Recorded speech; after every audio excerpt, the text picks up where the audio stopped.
رسول اللہ صلی اللہ علیہ وسلم نے فرمایا، مسلمان کے دوسرے مسلمان پر 6 حق ہیں۔ پوچھا گیا، اللہ کے رسول صلی اللہ علیہ وسلم وہ کون سے ہیں؟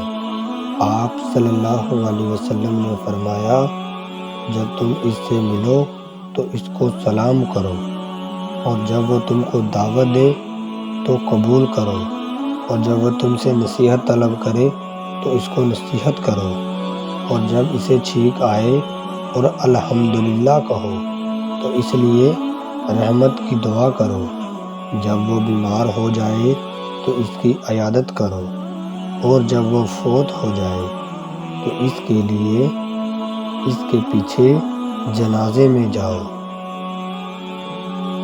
اگر صدقہ کرنے والا یہ جان لے کہ اس کا صدقہ فقیر سے پہلے اللہ تعالیٰ کے ہاتھ میں پہنچتا ہے، یقیناً دینے والے سے زیادہ لذت ملے۔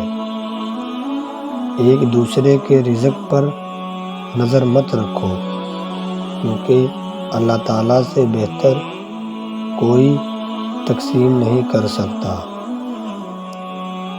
اگر آپ اپنے حالات سے خوش نہیں ہیں تو حالات بدلے، جگہ بدلے، عمل بدلے، سوچ بدلے۔ آپ کوئی درخت تو نہیں ہیں جو اپنی جگہ سے ہل نہیں سکتے۔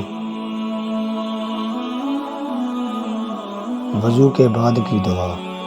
رسول اللہ صلی اللہ علیہ وسلم نے ارشاد فرمایا، جو وضو کرے اور اچھی طرح کرے، پھر یوں کہے، اشہد ان لا الہ الا اللہ وحدہ لا شریک لہ واشہد ان محمدا عبدہ ورسولہ، اللہم اجعلنی من التوابین واجعلنی من المتطہرین۔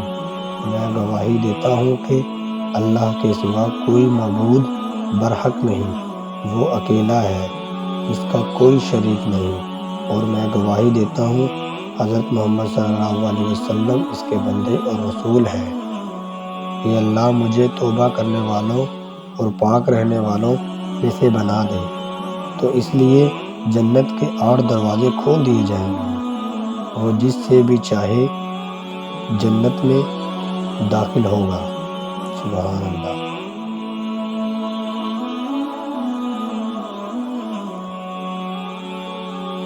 اللہ کی رضا کے لیے مسجد بنانے والے کی فضیلت۔ سیدنا عمر بن خطاب رضی اللہ تعالیٰ عنہ سے مروی ہے کہ میں نے رسول اللہ صلی اللہ علیہ وسلم کو فرماتے ہوئے سنا، جس شخص نے اللہ تعالیٰ کے ذکر کے لیے مسجد بنائی، اللہ تعالیٰ اس کے لیے جنت میں گھر بنائے گا۔ ہاتھ اٹھا کر دعا مانگنا۔ رسول اللہ صلی اللہ علیہ وسلم نے ارشاد فرمایا، تمہارا رب بہت باحیا اور کرم کرنے والا ہے۔ جب اس کا بندہ اس کے سامنے اپنے دونوں ہاتھ اٹھاتا ہے تو انہیں خالی لٹاتے ہوئے اسے اپنے بندے سے شرم آتی ہے، تو اللہ تعالیٰ سے ہر وقت نماز کے وقت دعا مانگنی چاہیے، کیونکہ وہ سنتا ہے، ضرور، بے شک۔ زندگی بدلنے کے لیے لڑنا پڑتا ہے اور آسان کرنے کے لیے سمجھنا پڑتا ہے۔ وقت آپ کا ہے، چاہو تو سونا بنا لو یا پھر چاہو تو سونے میں گزار دو۔ لوگوں کو اپنی مخلصی کی صفائیاں دینا بند کریں، کیونکہ آپ مکھی کو قائل نہیں کر سکتے کہ پھول قشرے سے زیادہ خوبصورت ہیں۔ وَلَسَوْفَ يُؤْتِيكَ رَبُّكَ فَتَرْضَىٰ، اور آپ کا رب آپ کو اتنا دے گا کہ آپ خوش ہو جائیں گے۔ کیا ہوا جو ساری محنت ضائع ہو گئی؟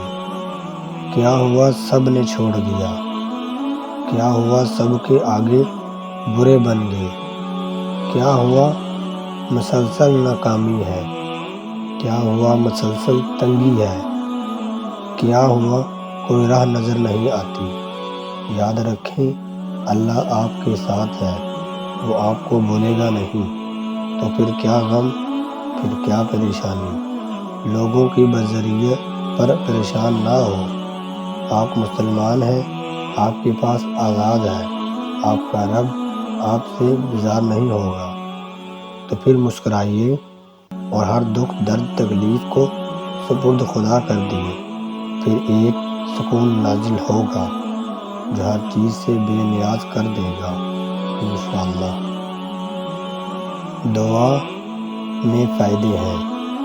رسول اللہ صلی اللہ علیہ وسلم نے ارشاد فرمایا، جو کوئی بندہ اللہ تعالیٰ سے دعا کر کے مانگتا ہے، اللہ اسے یا تو اس کی دعا مانگی ہوئی چیز دے دیتا ہے، یا اس دعا کے نتیجے میں اس دعا کے مسئلے اس پر کوئی آئی ہوئی مصیبت دور کر دیتا ہے، جب تک اس نے کسی گناہ یا قطع رحمی رشتہ ناتا توڑنے کی دعا نہ کی ہو۔